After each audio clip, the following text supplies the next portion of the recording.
Hello again, YouTubers. Melvina Germain. I just read My Alabama Woman to you and left that as a one poem. Week 48 poetry while I'm sitting here and having my cup of tea.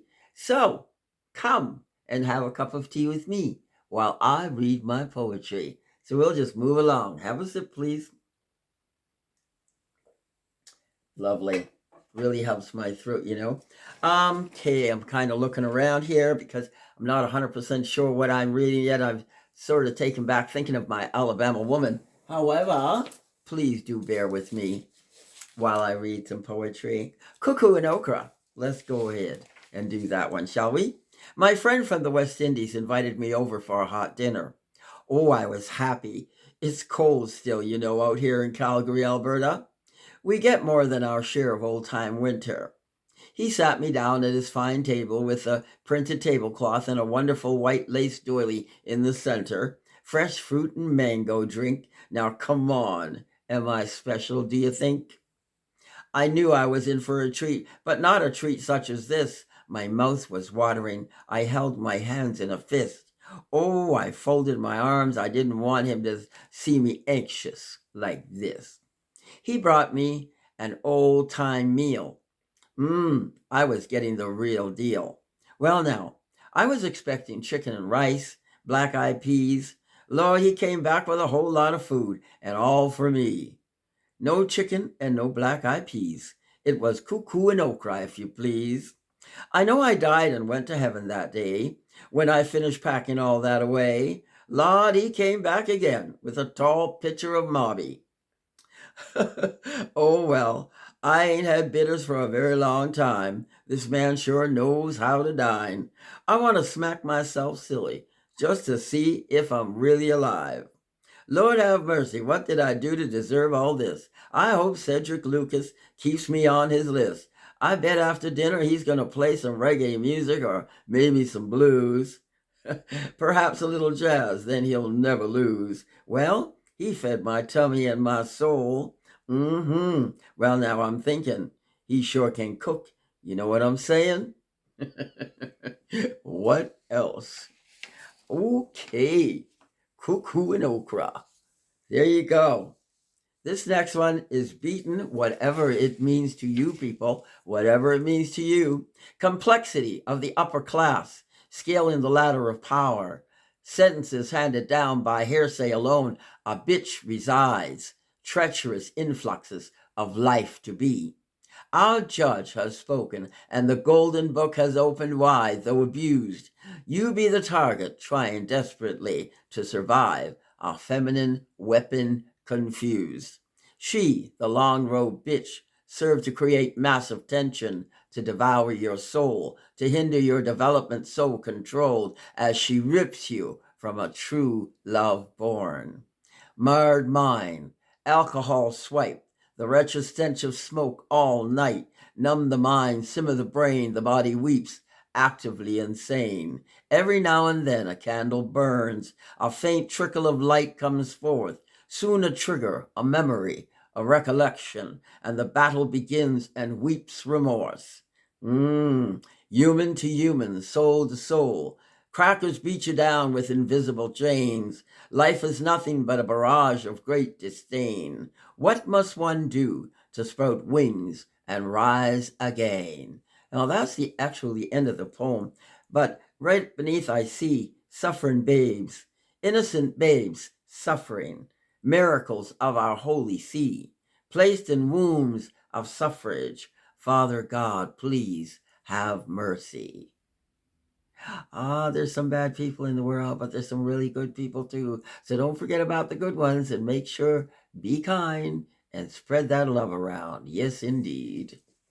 Anyway, and here's a way to be kind to some people who have had some very harsh lives. When I was selling vacuum cleaners, I met a person that really comes to my mind every now and then when I see suffering homeless people on the street. She wasn't homeless, she was a prostitute. So I wrote a poem called A Drugged Up Prostitute. On the wild side she lives, no love in her heart to give. She walks the streets of Calgary, eyes protrude with deep dark circles, cheeks red with the look of fire, lips mist with cherry red lipstick, vampire-like fingernails glow. She walks uncertain, in a daze, tripping over her feet and wondering, where am I? Where am I? In paranoid state, she makes a full turn every now and then. The look of fear upon her face, she yells, "Are you following me? Are you following me?" Away she goes into the night, no one to talk to, no one to fight, wanting to find the man who will treat her right, if only for a moment or a lust-filled night. Her dignity was lost long, long ago. A beauty she was before using the snow, ravaged, used, and abused, now discarded like trash can refuge. What will it take to turn her around, to bring her back and show her the good side of town? It may be too late for this cowtown girl. Remember her story and tell the world. Just remember, you don't walk in her shoes. You don't know what she's been through. So have just a little compassion and be kind. Sometimes kindness is just not staring her down. It's just walking by and maybe showing a little smile and not a hurtful frown. Yeah, okay. How I Love Thee Beauty is looking up at me, and I want to read that poem for you. Something nice and easy to get through. How I love thee, beauty, from heaven to earth.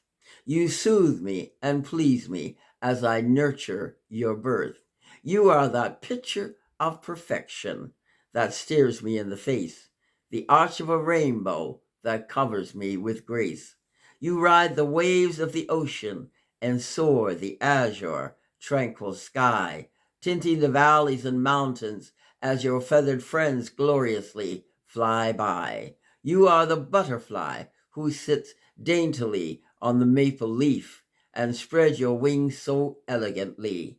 Rise in the east, settle in the west, wave to the north, and sleep in the south. You are the echoes at daybreak and moans in the night. Oh, my beauty, you embrace the sun and dance in the wind with such delight. You are the sweet good night and the soft breath that morning brings, swaying so gently to the sweet songs you sing. The morning violin, the evening drums, the wonderful sound the guitar strums. I stand in awe, as I have many reasons. You are seen in every season, in the oncoming of spring, when buds begin to show, in the warmth of a summer's night, when lovers walk the shore, when rustic autumn leaves flow gently to the earth, and when a winter's blanket covers all its worth. Beauty is infinite and lasts in eternity. With every moment we breathe, beauty spreads her seeds. How I love thee, beauty. I want the whole world to know. I'm embraced within your arms, and I feel your endless love as I'm showered from the heavens and the good Lord above. How I love thee, beauty. I like that poem. I really do. I think I'll read one more poem for you. Let me go through them a little bit and see. This one says, You Didn't See Me. That's an interesting poem to read as well. No Mercy Doth Thou Bear. Okay, that's one that was published and put out there. Come Journey With Me. That is actually on Amazon for free. I'm rhyming. I didn't mean to. This one is called A Quiet Walk. You know, a lot of my poems are online. They are free. They're there for you to read and enjoy. Let me read this one.